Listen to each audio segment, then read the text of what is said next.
The Ink and Paint Club podcast is intended for mature audiences. I know we're usually talking about kids' cartoons and stuff, but there's going to be naughty language. Anyway, listener discretion is advised.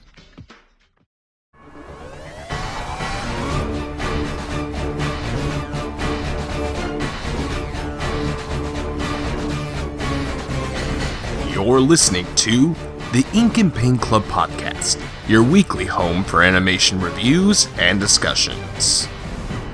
What's up, you, human worm babies, or whatever it is the Zim Zam says. Welcome to the Ink and Paint Club podcast. Oh, it's like Zim says. He said what Zim says. I'm your host, JD, and with me is my bestest friend in the whole universe, Mr. Kyle.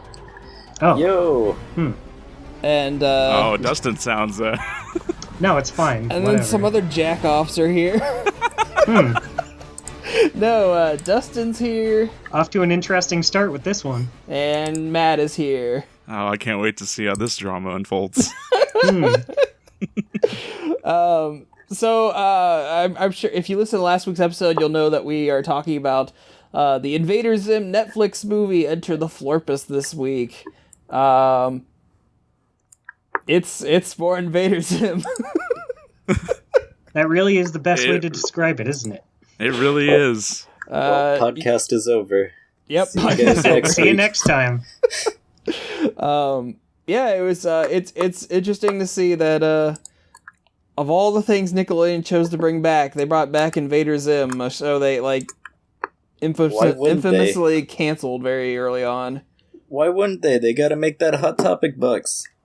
That That's is true. true. Hot Topic makes so much fucking money off Invader Zim, even to this day. Yeah, they didn't need the show to be on air for them to move all that merchandise for sure. You know, it's funny. People always bring up how Zim got canceled after... I don't know. Was it one season or I think it was two? 2 A seasons. lot of people say it's one, but They only aired one whole season, and then they sort of shuffled off a half season on the Nicktoons network. Yeah, but I think before that, those episodes debuted onto a DVD set, and then Nicktoons didn't air them until years later. They but even aired then, them overseas first, from what I Yeah. remember. Of course they did. But then, even then, they had 5 or 6 more episodes planned that got canceled. I think they only got as far as they recorded the dialogue for them. They did. Those are that's a special feature on one of the DVDs. They actually have all those episodes that you can just listen to, which is really neat. Interesting. I'm surprised someone hasn't tried to make a fan animation yet. There I is think one many happening. people have. Oh, cool. interesting. There's one specific one that's happening still, right now. That I think, but I remember hearing about it not that long ago. Ooh. But there's Nice. been efforts throughout the years. I mean, I'm just going to go out on a limb and assume that I am probably the biggest Zim fanboy here. That was my big thing growing up. That was I was one of those kids growing up. I was hopefully not as abrasive as other ones, but I did keep up with all the sort of fan stuff that was going on back in the day, the one main website. There's a gur.n3.net, roomwithamoose.com, just all I those. remember Room with a Moose. Yeah, and so it's Remember those cards they had? Those the cards of the characters you chip collected? cards, and they updated Yeah, them those were every cool. week. Yeah, there was. I totally forgot about them until somebody I follow on Twitter posted about them, and I just got hit with a wave of nostalgia. I remember used to- thinking those were the coolest thing back then. I love them. They're great. So yeah, Well, I was about to ask, what's your guys' experience with Zim? Kyle, What's your history with you go Invader ahead. Zim, the funny alien cartoon? When the internet was still young, I joined a forum. Some guy named Invader Buzzy. This guy ripped. Buzzy. Yeah, this guy ripped every season. He had a bunch of stuff that was from the DVD that wasn't actually on the DVD.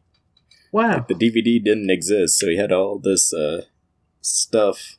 But I remember way before Mega Links, way before torrents, all this kind of stuff, I was just downloading shit directly from one person. So I had all this seasons and shit. And I loved that. But I love this show, and it was great. It was very fresh at the time. Yeah. I agree. There's My still nothing else experience like was- it. Yeah. Yeah. My experience was similar.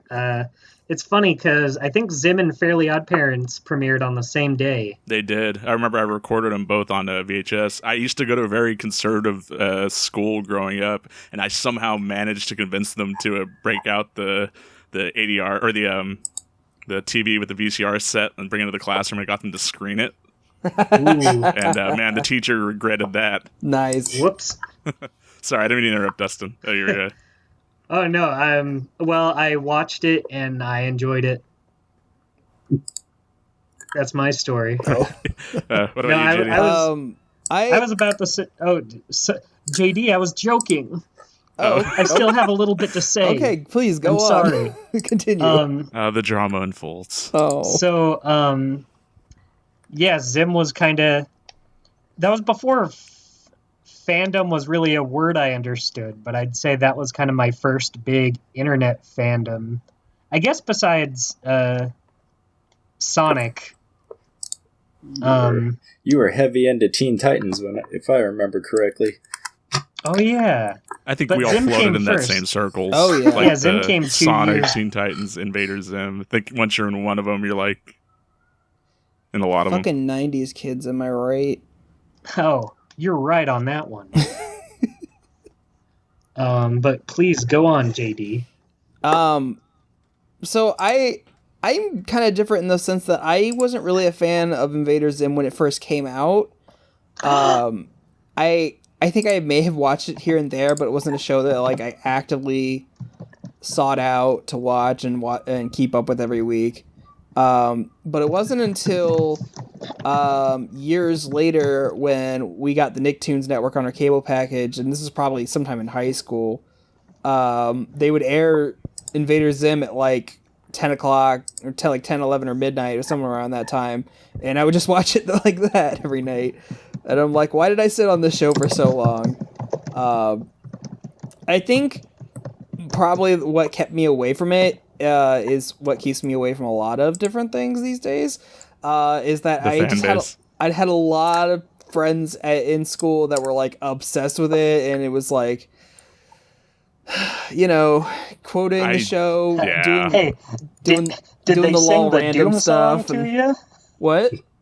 Did they sing the Doom song to you? Oh boy, did they! Epic reference. Only us hardcore Zim fans know that one. It was all those people who thought like Gurr was a role model.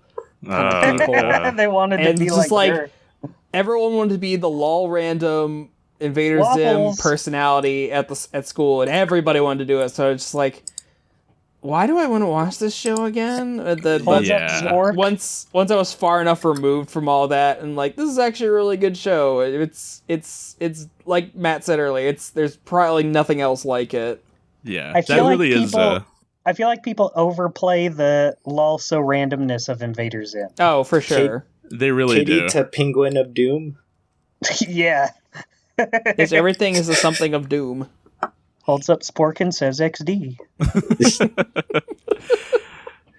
Yeah, I mean, I was pretty damn obsessed with the show, but I kind of kept it to myself. I mean, like my very close friends, like they were fans of it too, but like, yeah, I was a very avid collector, like the merchandise and stuff, and like even today, like I collect like all the trades for the comics and stuff. I got like the house box set. I've got like all the Palisades toys and stuff. Like, yeah, no, it's definitely like Dustin was saying. It's definitely like one of the very first fandoms, like without knowing what a fandom was. I feel that though. I recently sold my house. It's so sad. So you could buy more Zim merchandise. Yeah, I actually had 2 of them, and I sold both of them. Oh man. Jesus, when Kyle. you were talking about the Zim house, I thought you were talking about your actual house. I rent. I don't own. That's never stopped anyone. You could totally sell property that isn't yours. Yeah. But yeah, so Hey, remember when Billy West was the voice of Zim? I do. Yeah. And it's strange listening to that these days. I can't imagine Richard Horvitz not voicing him. Yeah. Very off-putting. And you remember Mark Hamill tried out for him too, if I remember right. Mm-hmm. I did not know that. Yeah. So yeah, here in the year of our Lord 2019, we have a new Invader Zim TV movie, which I was surprised it was as long as it was, because this is over an hour long and Rocco is 45 minutes. So Yeah. I'm surprised it was that long, but this kind of picks up where the series left off, if the series didn't really end anywhere, really, but not really. No. In fact, this whole beginning of the movie is actually, for the most part, an adaptation of the issue 1 of the comic series that they've been doing, like down to like some dialogue and stuff. But it's just the whole like Zim's been sitting in a toilet for all this time. Did's been sitting at a chair at his desk all this time, and like, just nothing's been going on basically in the whole time between the show ending and now, and then it just sort of picks up from there. It's not like it doesn't really pick up like any plot threads or anything. The only continuity really is that like Dib still has Tack's ship, and like that's basically it from what I remember. But speaking of the comic, I think that's probably the biggest difference most people would notice from watching this, is that the art style I feel is more in line with the recent series of comics, where the old show was like very sharp, very angular, had a lot of a lot of curves to its line work, but I feel like this one rounds out a lot of like the head shapes and just and like the also I Rocco feel like movie. the color palette is a little different. Totally. Like the Rocco movie, it fits it fit Murray's style more, and this one fits Jonin's style a little bit more. Yeah, for sure. Well, there was a point that I made last week. I was saying that the Rocco special definitely looks exactly like an old episode of, like, if you recorded the special like on VHS and played it back, it could definitely pass for like an episode. But then this is very the updated aesthetic and everything, like, so it's definitely not like the older ones, but I still think it's a very good look for the show. Yeah, for sure. I think there's things about it I like and dislike. I think overall I like the colors. Honestly, going back and watching the old Zim episodes, I'm not super into its color palette. Sometimes it looks great, but sometimes the colors just, they don't look bad, but like not a whole lot of thought went into it sometimes. But I think the special had a lot of thought put into the colors. I would agree to that, but I would also say that I almost feel like this movie has a more limited colored palette.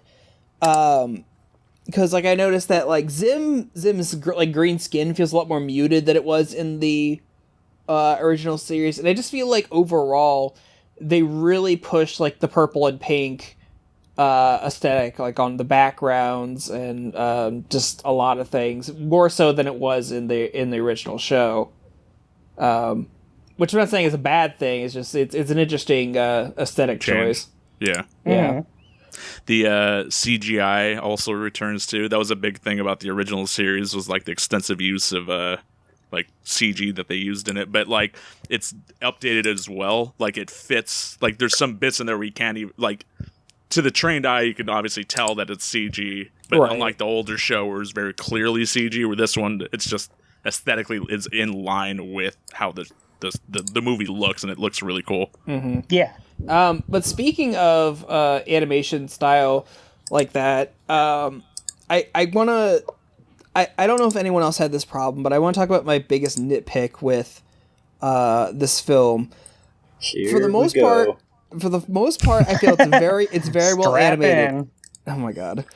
I feel it's very well animated, but I think there are a few key shots that is very obvious they switched to puppet animation, and it bothered me.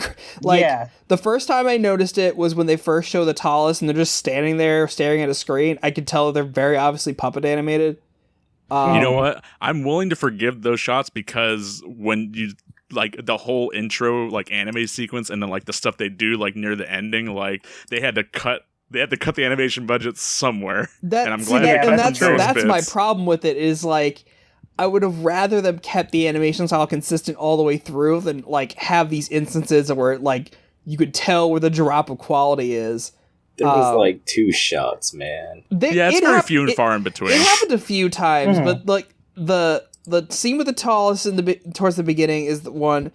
The other one is where Dib and his dad team up towards the end. I could like that whole fight where Professor Membrane is like punching off the robots. Like that was very obviously puppet animated.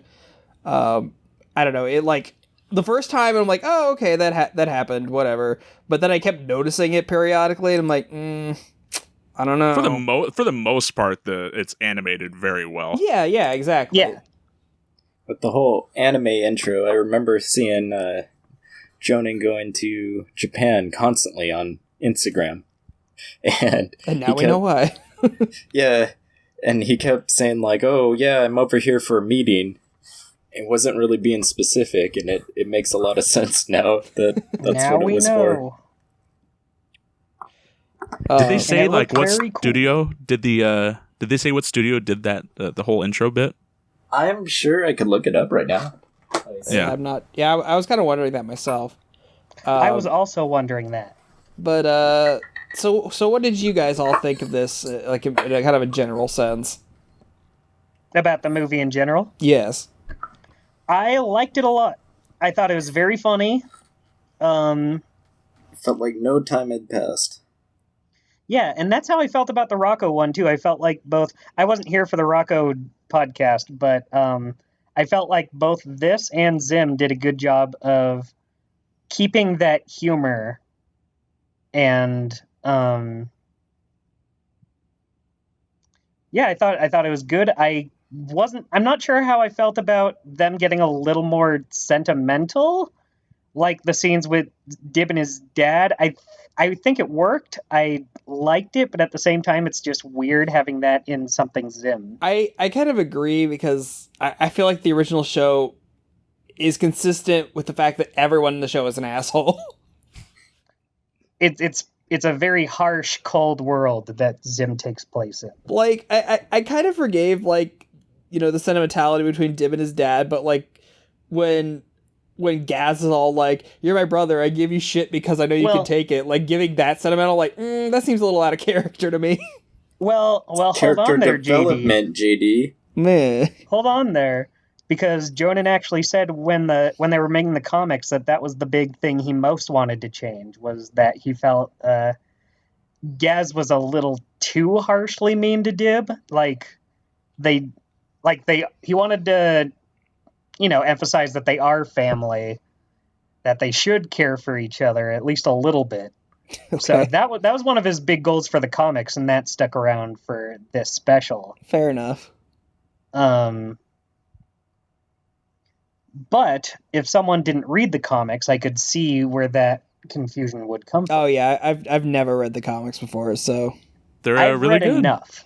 I have been meaning to, because I've heard nothing but good things about them, so it is on my to-do list. I've only read a few here and there, but I like what I've seen. I gotcha. Matt, what did you think? I mean, yeah, I loved it. I mean, you knew I would say that, but it's true. I just need to hear it.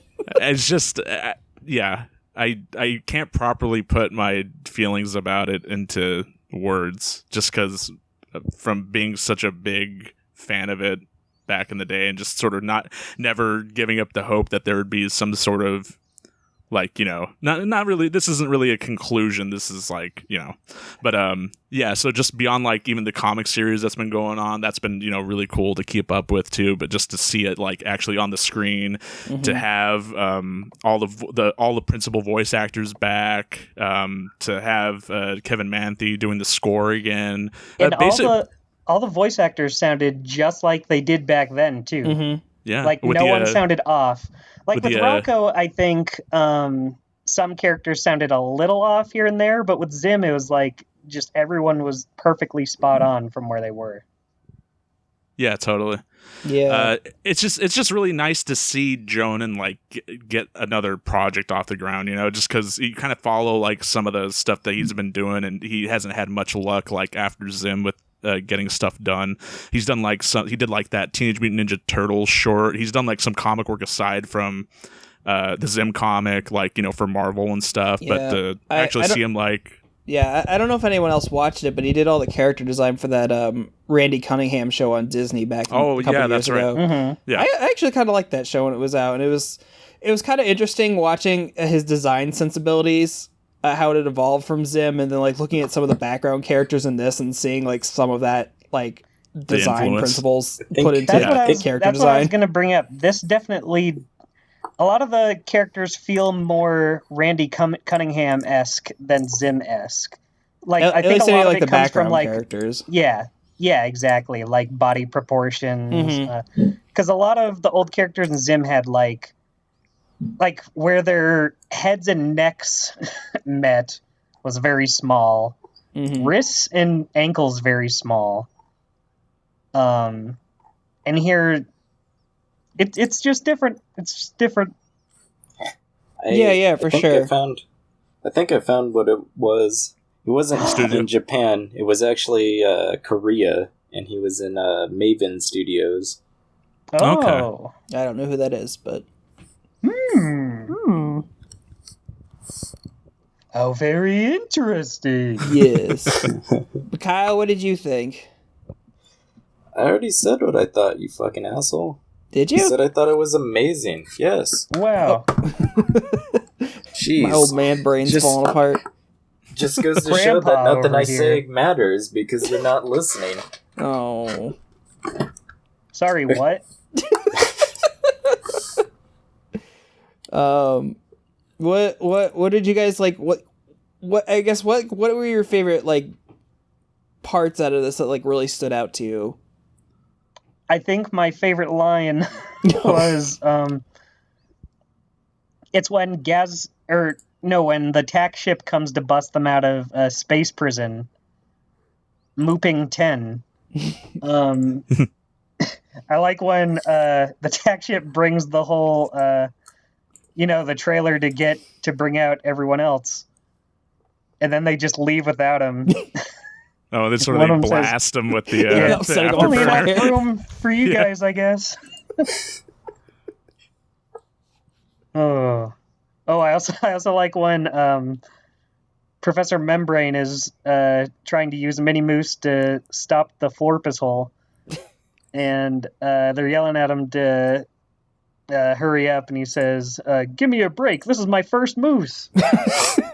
Related to that, it's the scene following them getting picked up in the trailer, and like Membrane is giggling to himself, and like Did's like, what's so funny? He's just like, I think Minnie Moose is a funny name. That part got a pretty good laugh out of me. It's true. I kept going, man, I've heard that voice before. And It's Roger the guy who Bumpus. does, it's the guy who does Squidward. Yeah. Squidward. Yeah, no, they got all the voice act. Everyone aside from Miss Bitters, who wasn't in this because their voice actor died too, but they got back. Richard Horvitz, Melissa Fawn, Andy Berman, Ricky Simmons, Jonah Vasquez returns to voice everyone too, and then they also had Justin Roiland's in there for a little bit too. Yeah. It's like Food Bodio 3000. I almost think like was in there. every animated project, I'm just half expecting Justin Roiland to show up. Apparently, Fudio was meant to be in one of those canceled episodes too, so he's kind of a Mini Moose situation. Well, he's in the comic. He's in the first issue of the comic too. Oh, okay. Also, Olivia Dobo, Kevin McDonald, and Wally Winger. That's the other people that all got brought back. Yeah. I like the Justin Roiland character in the crowd. Shoot, I don't remember the line. I only heard him as the food robot. Well, he said not everybody is as excited as me for World Peace Day. He's like, I am. Not humanly possible. Yeah. And the way they draw him is really funny. It was really my strange, favorite- like seeing how much of a presence that Dib's dad had in this, because I felt like he was barely around in the original show. Yeah, there weren't very many episodes that had him as a central focus. I can't think of any episode that actually had him as a focus. He was always like as a gag, and then he like disappears. Well, even if he was a plot permission. element. He had to get a permission slip signed, but he's like a celebrity. That's why you can't. That's the one I was thinking Oh yeah. of. Even if an episode like has him as part of the plot, it's usually more about Dib still. Right. Yeah. Well, that also just is sort of like, yeah, the whole dynamic is that he's not around, so that kind of checks out. But My then they get a favorite weird joke in new it- dad. Oh, the Clem brain. Clem Brain. They got My favorite two joke in dads. it was where Gers shot a pug into space. And he's just like, why did I do that? And then he comes back and he does it again. Yeah. I thought you liked that pig. Yeah. And then, the weird thing is that Jonan does a lot of voices in this special too. He did Clem Brain. Like that was did all he? him. Yeah. Yeah. Oh, I didn't know And that. then he does the computer's voice. Yeah. It showed Yeah, which he did in the a few original show. things. Yeah. And he does mini moose. Yeah, and Minnie He does do too. mini moves. Oh, I like at the end when Minnie Moose comes back to the house and you just hear a car The outside. motorcycle revving. Am I wrong? I swear I remember. So I just rewatched it before we did this podcast, but since we were chatting, I kind of tuned out at the end. But when I first watched it, correct me if I'm wrong, but is there a part where there's just like random gunshot sound effects? I don't remember exactly. I don't remember. Like, definitely in the original show for sure, but I don't remember about it in the movie. I swear I remember there was a part I was like, wait a minute, why did they just do random gun sound effects? Why not? I might just be remembering that wrong. It was the part two where Everyone listening, was... we're throwing a contest. The gunshot sound effects scavenger hunt. Find the sound effects. With the mini planet where they were celebrating a birthday party. Oh, okay, they revved it up by running on it. Yeah. The little thing was still shoving cake in its mouth. Flew away. I like there was a part at the beginning, I don't know why I think it's so funny. It's so fucking stupid, but it's just the way Dib and Zim are on the lawn. Dib takes his disguise off. The guy just standing there. He's like, honey, the neighbor boy's an Never mind. Never mind. It's like that kind She's of like, stupid humor that I love out of the show. There's the scene later where they're doing the stealth mode, like they shoot all the tubes out of the house, and they attach one of the tubes to that dude, and they just like just suck all the life out. Yeah, he's always just standing out there. He was always eating a hot dog. Yeah. I think that's one of my favorite things about Zim as a whole is random side characters doing weird things. It's always so fucking stupid, but I love it. Oh, Yeah. The part with the sticker. He's like, my mom loves pizza. That was Don't. That kid's name is Punchy. I specifically, because they had names and class seat layouts for all of those kids. Punchy's the only one I remember. Punchy. There's Keith. There's Old Brian kid. was the kid with the glasses. Brian was replaced with Punchy. There's an old kid. I miss old kid. old I kid. didn't see old How's kid. it going? Well, Willie was there. He was based on a security guard at Nick Studios. That's I met right. that guy. I met him. He was such a nice man, and he passed away. Oh no. As old men do. Oh, Yeah. poor old kid. He was the guy that SpongeBob was like, old people are great. Yeah, And he that's gives a right. big thumbs up. He was I a thought I remembered celebrity that there, right. man. He's a celebrity at Nick Studios. Everybody loved him. And now he's immortalized in 2 shows. Yeah. Fuck, what was I gonna say? What were you gonna say, JD? JD, what were you going to say there, buddy? Say it, JD. Spit it out. Well, you shut up for a second. Everybody, let's give JD our full attention. I was gonna say. Now, JD, please tell us what you were going to say. I We're forget. waiting, JD. Now that you have all of our attention. No, I was gonna say I don't know how I feel about the sudden Zim suddenly has an idea for phase 2. Because they go he begrudgingly just lets Dib take him there. Is gonna reveal him to the world, and he's just laying there, and then just the next scene it just cuts to Zim is I have a plan now.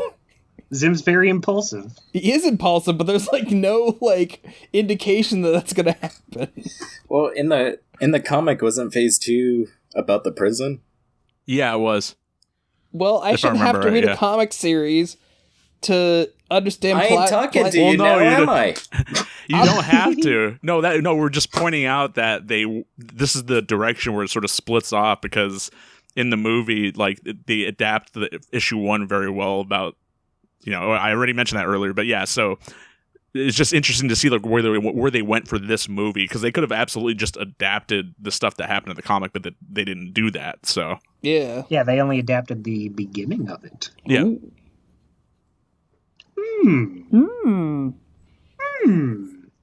man, does Krusty Dib looks way worse in the comic than he does in the movie. Oh, it was so gross. Like, yeah. I feel Gaz's pain when she's in the hazmat suit. The hazmat suit. More chair than man now.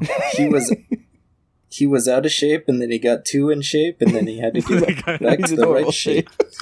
That did make me laugh. Oh, that's what was a funny joke where he like clenched and the seat just shot off his ass. And you hear a cat like get hit outside the window. I love shows when they just put random sound effects into the background. Yeah. There wasn't a lot of callbacks or like references in this, but there was one scene that was very reminiscent of a scene from this show where Zim's up in the tower and Dib's at the house and they're like yelling to each other. It's the scene from the show where they're yelling across the empty road that has sounds of traffic going on. Yeah. I love the story behind that scene. They couldn't afford the animation for the cars, right? I thought they just forgot. Yeah, I think they just got it back and there were no cars, and instead of sending it back for retakes, they just kept it because I thought it was funnier. Yeah. I did think that joke went on a little too long, like the amount of like what's back and forth, but I did think that was a funny callback. Yeah. That reminds me of one more part I like. Whenever Zim's on the TV and they have the news headlines at the bottom. The Bloaty's puzzle hug. Yeah, and one was like fatalities minimal. I didn't catch that. Number of tramplings normal. Jesus. But yeah, I think if anyone was a fan of Invader Zim back in the day, I feel like this is a very logical continuation of that. And I think they left it in a way that, like, if they wanted to bring it back, like maybe it's a Netflix series or whatever they wanted to do, I think they totally could. It doesn't close the door off to more wacky Zim shenanigans. Exactly, yeah. If they wanted to make more Invader Zim to continue off of this, I think they totally could. I seriously doubt they will, but even then there's still the comic. Yeah, you still got the comic going. Is that still going on? Yeah. Mm-hmm. Oh, all right then. Yeah, no, they're up to I literally just put in an order for volume 6 and 7 the other day. Oh, damn. You know what's weird about Zim is it always seems to be a little ahead of the curve to the point where someone else besides Nick does something with it. Like when the DVDs for the show came out, a different studio entirely had to get the rights to release it. I think it was like... was it Shout Factory? No, this was way before. It was like Anime Works or something. It was Anime something, if I remember it. But then after that, Nick started putting out DVDs of their own shows. And then with the comic, Oni Press does the Zim comic. But right after that, Nick signs a deal with Boom Studios to do like Rugrats and Rocco comics and the like. Right. So Zim's always kind of separate from other Nicktoons. I guess except now that it's up with Rocco. It feels different from all the other Nicktoons. Like, yeah, it's definitely like the black sheep of like the Nicktoons family for sure. Is. Mm-hmm. And it was just weird, like watching over the years, like how many things they put Zim into, like other media games. Oh, like the games and stuff. Like long after cancellation, he's still in like every Nicktoon game. Yeah, he's in games. He was like in all those little like every time they have a gathering of the Nicktoons bumper, he's usually in there. Yeah. So it's just weird how the show was treated, yet how much they like to shoehorn the Zim characters into things. Yeah. I mean, I guess most of it is because it's so popular at Hot Topic. It still sells the merch. Right, yeah. But it is weird to think about how Zim was always treated as, like... I think Jonan even described it as the redheaded stepchild of Nicktoons. Oh, yeah. And yet they still like using it for stuff. Yeah, Fully whenever they... take no offense to that. Ugh, that's a collar tugger. Oh my god. But, yeah, so does anyone have any closing thoughts before we wrap this up tonight? Invader Zim was a cartoon in 2001. Good job, Dustin. And that's what I'm going to say. Zim good. Zim good. Zim good. I really hope that the success of this movie will lead way for Jonah to get more of his projects off the ground. Because I remember hearing like a while back, he was wanting to do a feature film on Johnny the Homicidal Maniac, but before that, he wanted to do a short film with a Squee. And so I'm hoping like that's I hope that's the next step after this. Like I would love to see more adaptations of his work. Didn't he like sign a deal with Titmouse that was going to make it, and then just nothing ever came of it? Something like that. I don't know. We haven't heard anything, so you know. Yeah, Disney. and then he was working on a pilot for Disney called Very Important House. Yeah, Disney didn't greenlight it, and now they own the IP, and now he can never do anything with it ever. Yeah, that was the sad. thing. I was trying to remember the name of that pilot earlier when I was kind of describing like his work kind of getting shelved and stuff. But and it never got released, did it? No, but he did put out little clips. Yeah. And it looked like it could have been something fun, but so much for that. You think with the success of this that Disney will be like, oh, maybe we got something here. I honestly, I would feel like if Disney was going to approach him, they probably have to make something else. Yeah, they probably don't even remember that he made it. Well, it's either that, or I feel like even Jonah himself would be like, it's been so long since that project, he'd probably just want to move on to something else. Mm-hmm. Of course, I don't know the man, so who fucking knows? Yeah. One more thing I'll say about this movie. I feel like the art style kind of feels more like the pilot in a way. Like it feels more... Raw? I don't know, just something about the art, like the thicker outlines, the colors. It feels more like the Zim pilot where... Like, I think I see what you're talking about. It didn't feel quite so high budget, but it felt a little more personal. It had a little bit more of Jonan's personal touch to it. It felt more raw than the actual series. That's how the pilot felt, for obvious reasons. But that's always a reason why I kind of really liked how the pilot looked, was it had kind of more of that underground artist feeling to it. Yeah. I remember having a t-shirt with the fucking food fight mech. Oh, really? I didn't know they made one. Nice. Yeah, that was never released. Like, wasn't that just a DVD thing, seeing the pilot, or? Yeah, it was only on the season 1 DVD. Because I remember the first episode was, shit. Is the one where he's chasing him with the ice cream? I don't know. The Nightmare Begins. Yeah, that one. That was the first one that they aired. Where you go to school. Yeah. Here's one last thing. What's your guys' favorite episode of Invader Zim? Oh, man. More toast, they're still Steeler. I have a friend who hates that. Apparently that episode was really unpopular. I remember reading, that episode in particular got, low scores, low ratings. I think it's funny. It might have the lowest rating of any of the episodes, if I remember right. It's good. I just love everything. He's like, I am Mortos. I like when he has his girlfriend, Darlene, and she goes, hi! Oh, you know what's an Easter egg I noticed in the movie? Well, there's a couple, but when Dib is going through the garage to get to the ship to show his dad, They do have a couple things. They do have the mech from the food fight from the pilot. Oh, Oh did shit, they? really? Oh, wow. I'll Yeah, have but the to one I go back just and look noticed today was he has the costume of chicken foot. Chicken foot. at that. That's funny. Yeah, that was a good episode too. Just the Chicken guy in the foot. suit. Yeah, there was just every episode was great. Like there were there's very little like duds. It's funny because the guy wants his slaw, but he already has his slaw. Oh, Yeah.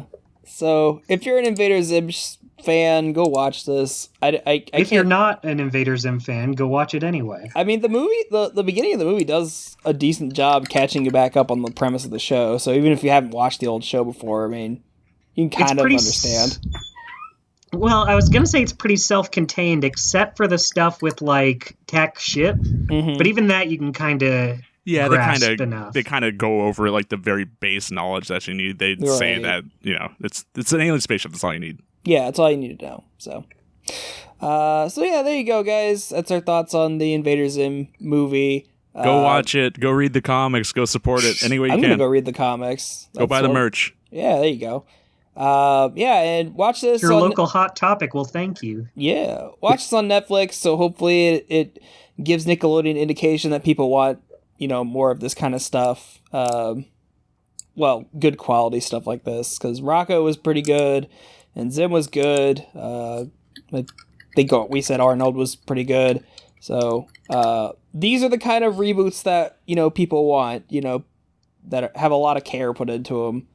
I think not everything needs to be brought back as a whole series, but having a special now and then is a nice way to Yeah, totally. cash in on nostalgia without going overboard. exactly. Because like so many things these days are being brought back and rebooted and renewed.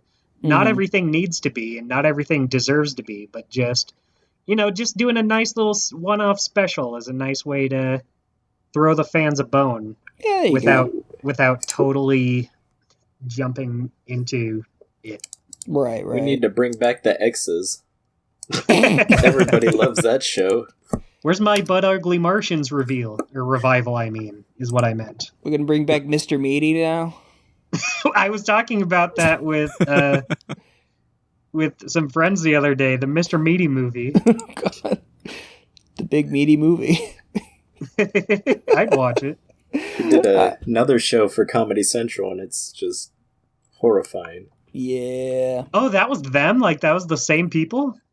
From my understanding, yeah. Wow. Yeah.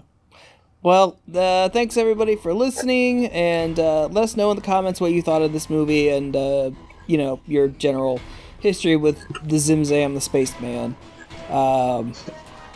Yeah. That wacky Zim and his crazy hijinks. Yeah. So thanks guys for being on here with me tonight, and to everyone else, we'll catch you all next week. See ya, hideous fools. Goodbye, everyone. Kyle didn't say bye. Thanks for listening to the Ink and Paint Club podcast. Be sure to follow us on Facebook and Twitter to keep up with the show.